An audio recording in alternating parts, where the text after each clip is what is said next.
नमस्कार, मैं पवन केसवानी। इस वक्त मैं पाटन में, जहां सीएम भूपेश बघेल का गृहग्राम है कुरुड्डी, जहां से सीएम भूपेश बघेल निर्वाचित होते हैं, उसके पड़ोस वाले गांव खमरिया से बोल रहा हूं। यहां जो पदयात्रा यहां के स्थानीय सांसद विजय बघेल ने निकाली है, उस यात्रा का आज 5वां दिन है। 130 किलोमीटर वो पैरों से गाँव को नापेंगे।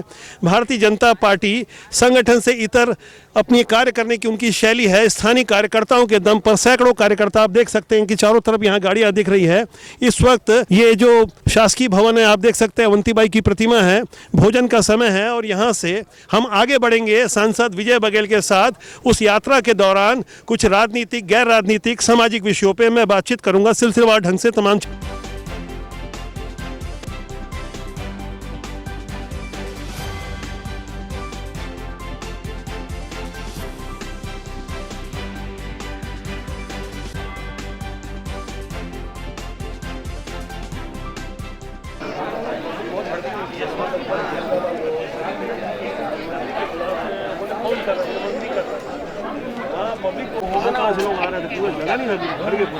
बहुत आक्रोश है,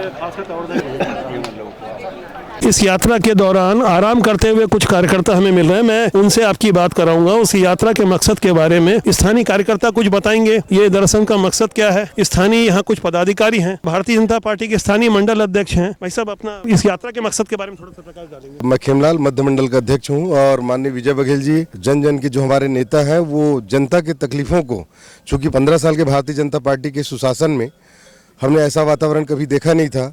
3 साल के कांग्रेस पार्टी के इस शासनकाल में जनता त्राहिमाम हो चुकी है।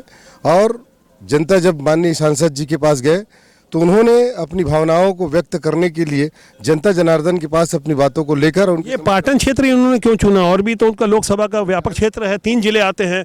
संगठन की दृष्टि से बेमेतरा, दुर्ग, भिलाई आता है। इन्होंने ये पाटन क्षेत्र ही विधानसभा ही क्यों चुना? पाटन क्षेत्र दुर्ग लोकसभा में पूरा करेंगे।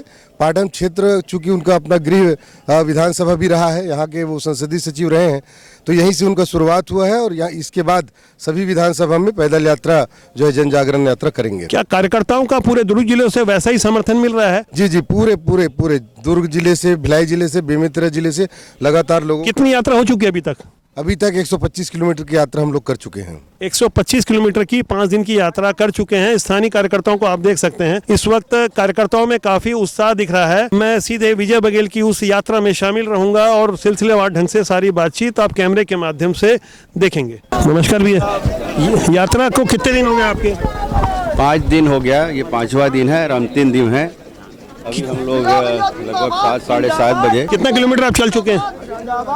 आखिरी तक लगभग 150 किलोमीटर हो जाएगा। तो पैरों में तकलीफ हो रही होगी काफी? चलने में तकलीफ तो होगी ही, घोड़े भी आ गए हैं, लेकिन लोगों का उत्साह, माता रानी की कृपा, सब हमारे साथ है और कोई तकलीफ नहीं हो रही है। चलने में कुछ असुविधा हो रही है, ऐसा महसूस कर रहे हैं हम लोग? अब 150 किलोमीटर चलें 5 दिन में तो थोड़ा बहुत तो शारीरिक पीड़ा होगी। और ये तो शरीर है, मशीन तो नहीं है। पुराने स्पोर्ट्समैन रहे, नेशनल प्लेयर रहे, आप उसका कुछ फायदा हो रहा है आपको चलने में? जरूर हो रहा है। और अभी भी मैं सुबह पैदल चलता हूँ, 4.5 किलोमीटर रोज पैदल चलता हूँ, तो उसका भी लाभ मिल रहा है। जनता से क्या सबसे अहम बात सामने आ रही है? जनता क्या बोल रही है इस यात्रा को लेकर? देखिए, जनता तो बहुत खुश है, क्योंकि अक्सर कोई भी जनप्रतिनिधि सिर्फ चुनाव के समय दिखते हैं। ये शिकायतें रहती है, लोकार्पण, भूमि पूजन या कहीं धार्मिक या कोई सामाजिक कार्यक्रम हो गया जिसमें अतिथि के रूप में बुलाते हैं, उसी समय नेता दिखते हैं। लेकिन हम लोग हट के काम कर रहे हैं और मेरी हमेशा से यही भावना रही है। मैं जहाँ भी जिस पद में भी रहा तो मैं लोगों से रूबरू मिलने का एक प्रयास किया, चाहे कार्यक्रम हो ना हो। ऐसे ही कटसी मिलने के लिए गाँव में जाता था, मोहल्लों में जाता था और वही रूटीन मेरी बनी हुई है। आज सांसद होने के बावजूद भी मुझे ऐसा नहीं लगता कि मैं बहुत बड़ा कोई नेता बन गया हूँ। जब भी समय मिलता है तो इस तरह के जो लोगों से मिलने का सिलसिला है मेरा जारी रहता है। और आज तो हम लोग, ये जो झूठी सरकार बैठी है, वादा खिलाफी करने वाली सरकार बैठी है और छत्तीसगढ़ को बेचने के लिए जो आतुर है यहाँ का मुख्यमंत्री, उसके खिलाफ ये जंग है, जन जागरण पद यात्रा। बहुत सारी समस्याओं में सबसे जो अहम समस्या जो आपको नजर आ रही है, जो जनता को तत्काल का समाधान चाहिए, वो आपको क्या लग रहा है? पहले तो शराबबंदी है। ये लोग बड़ी बड़ी बातें किए थे चुनाव के समय, और चुनाव के समय इन्होंने घोषणा की थी, घोषणा पत्र में डाले थे कि हमारी सरकार जैसे आएगी हम शराबबंदी कर देंगे। आज 3 साल होने को आ गया, शराब और ज़्यादा डबल बिकने लगा और अति हो गया है, गली गली बिकने लगा है, घर पहुंच सेवा हो गई है, महिलाओं के लिए काउंटर खोले जा रहे हैं। मतलब कितने शर्म की बात है। ऐसा मुख्यमंत्री यहाँ है कि हम लोग को शर्म आने लगी है। खासकर पाटन क्षेत्र की जनता को और शर्मिंदगी इसलिए महसूस कर रहे हैं लोग कि उन्होंने जिताकर इनको भेजा है। कल भारतीय जनता पार्टी के प्रदेश अध्यक्ष आए थे, क्या संगठन का इसमें कोई समर्थन है? ये पद यात्रा में हम उनसे इस बारे में चर्चा भी करना चाह रहे थे, तब उन्होंने कोई ठीक जवाब नहीं दिया। आप बताएंगे? ये जनता के बीच में जाने के लिए किसी संगठन की और किसी के अनुमति की आवश्यकता नहीं है। जनता ने हमको जनादेश दिया है, माननीय नरेंद्र मोदी को जनादेश दिया है और हम नरेंद्र मोदी जी के सिपाही हैं और भारतीय जनता पार्टी के सिपाही हैं। अगर जनता को कोई दुख तकलीफ हो रही है और ये सरकार जब वादा खिलाफी कर रही है तो हम अपने कर्तव्यों का निर्वहन कर रहे हैं। पार्टी अपने स्तर पर काम कर रही है, हम लोग अपने स्तर पर कर रहे हैं और पार्टी के द्वारा जो भी निर्देश आते हैं उसका पालन संगठन के साथ मिलकर करते हैं। सबसे अहम जो आपको अगर कोई दायित्व दिया जाए यहाँ पे, तो आप सबसे पहले जनता का क्या समाधान चाहेंगे? पाटन क्षेत्र की जनता को, पाटन क्षेत्र की जनता का हम सबसे पहले ये चाहेंगे कि शराबबंदी पहले हो, अगर वो बोले हैं तो, और किसानों का जो रुका हुआ पैसा है, जो झूठे वादे इन्होंने किए 2,500 रुपया धान की बात किए हैं और किस्तों में ये लोग बोनस किस्तों में दे रहे हैं। और पिछले बार बोरे का पैसा, जो बोरे खरीदे गए, किसान खुद स्वयं खरीद के धान खरीदी किए थे, उसका जो पैसा है वो भी तुरंत उनके खाते में डाला जाए। ये सब मांगे लेकर हम आ रहे हैं। वृद्धा पेंशन बढ़ाने की बात ये किए थे, 350 से 1,000, वो नहीं हुआ। बेरोजगारों को 2,500 देने की बात ये लोग कहे थे, वो नहीं हुआ। और तो और मितानी, आंगनवाड़ी और संविदा के जो कर्मचारी हैं उनको परमानेंट करने की बात कहे थे, वो भी नहीं हुआ।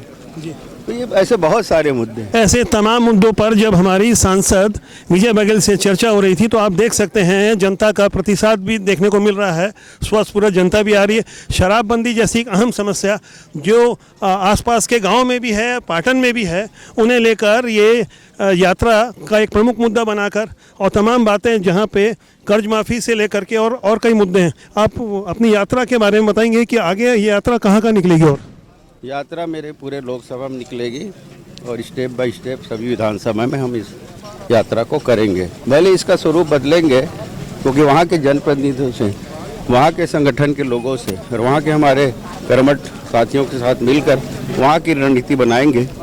यहाँ हमारे मंडल अध्यक्षों ने, हमारे कार्यकर्ता और हमारे साथियों ने ये जो पैदल यात्रा का कार्यक्रम बनाया, मेरी भी मानसिकता थी कि शुरुआत में पाटन में हम पद यात्रा के माध्यम से जन जागरण अभियान करें। आगे अगर स्वरूप बदलता है तो उस रूप में हम जन जागरण यात्रा करेंगे। यह फ्रेश होगा जी, धन्यवाद।